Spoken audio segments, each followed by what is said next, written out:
যা সম্পূর্ণ এক নতুন ইন্দো বৌদ্ধ সাংস্কৃতিক ধারাকে চিহ্নিত করে। এই মন্দিরের অন্যতম বৈশিষ্ট্য হল এর যমজ টাওয়ার।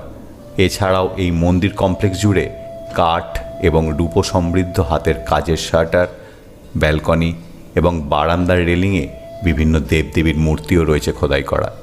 মন্দির কমপ্লেক্সে রয়েছে বিভিন্ন স্তরে 4টি প্রবেশপথ। এই গেটগুলির প্রত্যেকটি একে অন্যের থেকে আলাদা।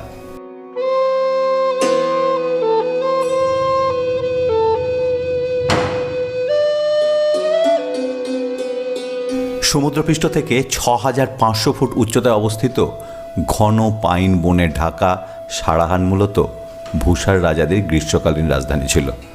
জনশ্রুতি যে দক্ষযজ্ঞের ঘটনার পর দেবীর কান এই জায়গায় পড়েছিল। এই ঘটনার পরে এই স্থানটি পীঠস্থান হিসেবে পূজিত হয়।